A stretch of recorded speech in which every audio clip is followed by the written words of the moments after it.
Assalamualaikum warahmatullahi wabarakatuh. Perkenalkan, saya dengan Rahma Duningsi, NPM 072404000011.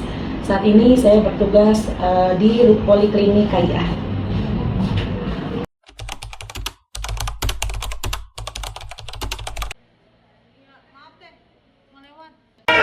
Masuk sini. Iya sayang sini. Kakaknya duduk sini. Kakak duduk sini. Nih kakak duduk sini. Enggak duduk sini. Nih kakak duduk sini. Ya, oke. Sehat. Jadinya mau gimana? Pilihannya ada apa aja emang? Ibu Namira mau AB? Iya, mau AB. Anaknya udah cukup ya Bu? Udah cukup, 3 aja. 3. Ngeden kemarin anak Bu? Sedap. Mantap. Jadi gini Bu, kalau emang, dedenya mau nyusu nggak? Mau nyusu saya. Ya, Ibu tadi bilangnya mau apa tadi? KB ya. Nah, KB itu, saya jelasin dulu nih Bu. KB itu keluarga berencana, jadi kita harus merencanakan ya.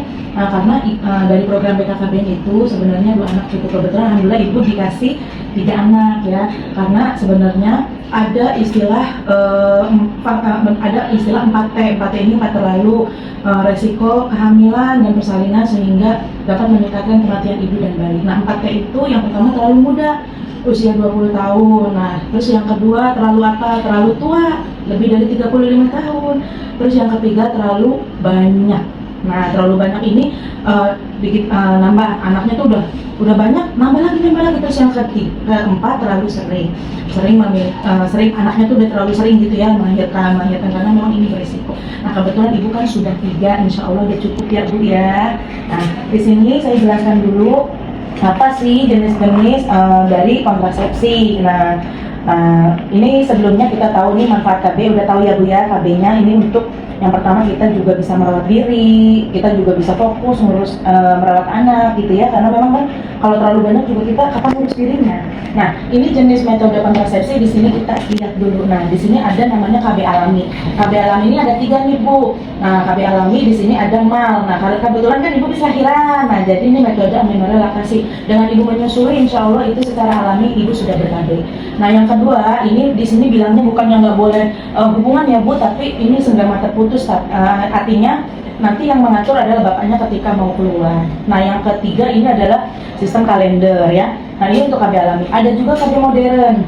KB modern ini ada yang non NKJP, ada yang NKJP. Jadi non NKJP ini itu yang tidak jangka panjang. Contohnya ini nih Bu, kondom ya. Dia kalau bisa mau hubungan pakai kondom. Tapi kalau yang kedua pil. Nah, pil itu tiap hari ibu harus minum dan waktunya kalau bisa sama gitu ya. Nah, terus yang ketiga itu suntikan, itu yang tidak jangka panjang. Tapi kalau yang jangka panjang, nah jangka panjang itu nih seperti ini nih Bu. Nih contohnya implan ya, contohnya IUD ya, sama tubektomi. Nah, kalau ibu bertanya sama aku, kira-kira apa yang cocok nih buat ibu sama ayahnya? Nah, yang pertama, kalau saya saranin karena kebetulan ibu sekarang anak udah 3 udah cukup insya Allah, bayi baru lahir nih ya. Jadi kalau bisa, ini saya sarankan yaitu misalkan metode jangka panjang. Nah, di sini ada bisa implan, bisa juga IUD. Nah, implan ini nanti alat kontrasepsinya dia berbentuk batang ya Bu, kecil, dia dimasukkan ke dalam lengan di sini. Tapi kalau IUD nanti itu dia alatnya itu bentuknya kayak T. Nah, itu dia macamnya kayak plastik, dia fleksibel. Terus nanti dipasangnya di dalam rahim dan itu insya Allah nggak sakit. Kebetulan saya juga pakai itu. Jadi untuk efektivitasnya itu lumayan tinggi, 99%.